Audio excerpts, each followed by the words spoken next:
On Your Side Tonight continues now. We're unpacking the latest twist in the failed Panthers facility that was planned for Rock Hill. Thanks for staying with us. The York County Sheriff's Office now investigating the use of public money, your tax dollars, by David Tepper and his real estate company, GTRE.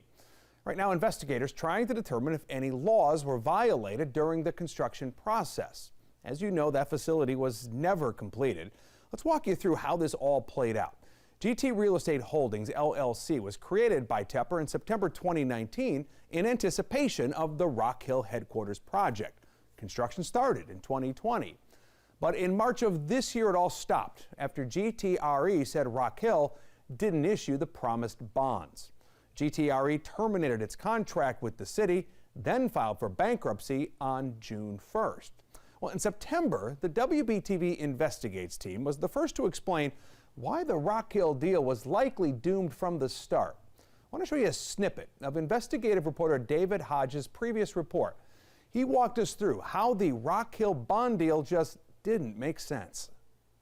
Let's compare that to two other projects where the financing plan was very similar. You'll see the math just does not add up. Charleston County wooed Boeing to South Carolina in part because of bonds. Charleston County also convinced Mercedes to move a plant there. Mercedes promised $495 million in investment, more than 1,300 jobs, but was going to receive just $38 million in bonds. Compare that to the amount in Rock Hill, where the amount of private investment was about the same as Mercedes, but the total jobs promised was way less. The bonds promised was way more. We caught back up with David today and we asked him about the timing of this investigation now into GTRE. I think a lot of people are just kind of looking at this and wondering about the timing. Even GTRE saying they have questions about the timing, especially because both settlements for Rock Hill and York County in this bankruptcy case appear to be pretty close to finalized, with the one for York County just coming this week. The contractors and GTRE have kind of worked out their situation. So as this was starting to wrap up, we get this announcement saying that maybe it's not over yet. We don't know the specifics of exactly what they're looking into, but I know you have looked through, I don't know, thousands of pages of bond agreements over the last few weeks and months. What in those agreements sticks out to you? Well, we remember that this bond never ended up happening. And that was kind of the big question at the time, right? Is why was this bond never issued?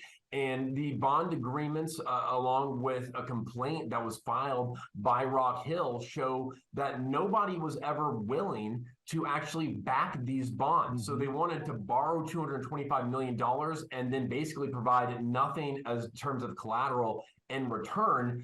But despite that, the project moved ahead anyways, and both York County and Rock Hill, for some reason, transferred taxpayer dollars to different aspects of this project, even though the money they were all really counting on to kind of build a lot of the aspects of it never went forward. Questions about transparency, questions about the financial models, about how much revenue, how much jobs this would create, that didn't really seem to add up. Those could be things that are being looked at. But I know for sure that bond attorneys I talked to said it was all bizarre. So, David, Tepper's company didn't provide a response to your original reporting on these issues, but Rock Hill officials did at the time. And let me just quote from that. They said, City Council is looking forward eagerly to the day judgment is rendered on the facts that will be presented in court. That's some pretty interesting new context given what we know now.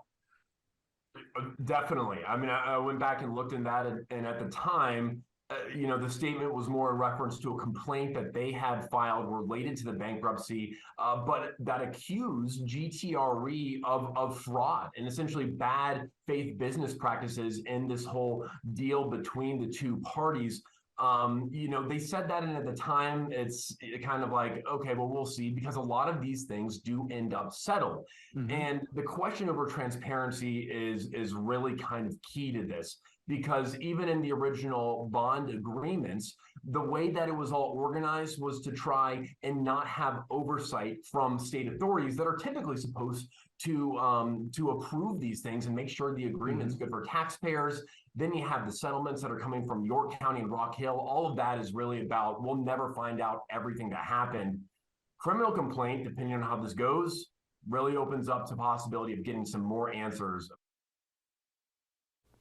Our David Hodge has been closely following this story. Now, in a statement, a spokesperson for GT Real Estate questioned the timing of the investigation after the company reached a settlement with York County in the bankruptcy case. David was just talking about that. You see the statement here. It reads, "It would be unfortunate if the recently announced settlement between GTRE and York County were somehow undermined by politically motivated leaks. The timing of these leaks is all the more curious in light of this settlement." We're going to keep you updated on this, well, still developing story.